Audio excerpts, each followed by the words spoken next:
Hello friends and my dear students, welcome back to my channel Phoenix Physics. Today we are going to learn comparison of EMF of two cells using potentiometer. In our previous class we discussed about construction and the working principle of potentiometer, and we derived one equation, that is xi is equal to I into R into L. Here xi is nothing but EMF of the cell, I is current, R resistance per unit length, L is our balancing length. Here the potentiometer wire CD is connected to battery, key and rheostat. This forms primary circuit. The end C is connected to the terminal M of the DP/dt switch. What is DP/dt switch? Double pole, double throw switch. You might have seen this DP/dt switch in your lab also.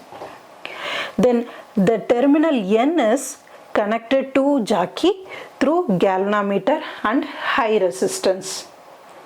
The cell whose EMF xi1 and xi2 to be compared are connected to M1N1 and M2N2 of DP/dt switch.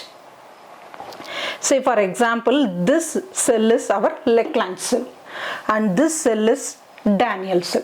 That is, we are going to compare xi1 and xi2 of two different cells using potentiometer. Another important point, the positive terminal of the battery and the positive terminal of xi1 and xi2 should be connected to C end.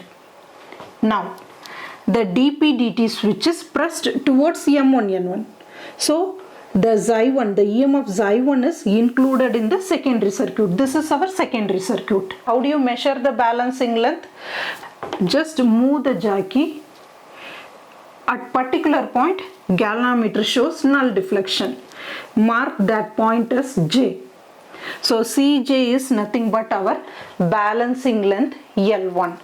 You know the formula, xi is equal to IRL. This is our general formula. Instead of xi, we have xi1. Xi1 is equal to IR into L1. Here I and R are constant. L1 is balancing length for this Leclanche cell. Now the DP/dt switch is pressed towards M2N2. Now xi2 is included in the circuit. Again balancing length L2 is determined.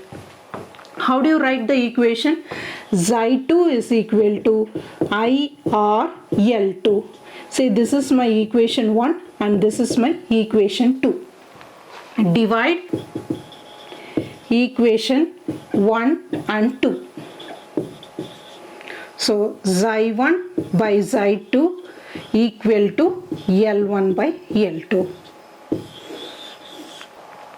What is the use of rheostat? Rheostat is used to control the current flow in the circuit. Just adjust the rheostat position and repeat the experiment. You can get different values of L1 and L2.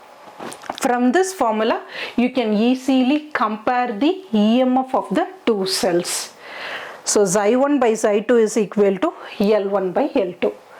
In this class, we discussed about comparison of EMF of two cells. Then we concluded that xi1 by xi2 is equal to L1 by L2. I hope this video is useful to you. If you like my video, please share and subscribe my video. Thank you.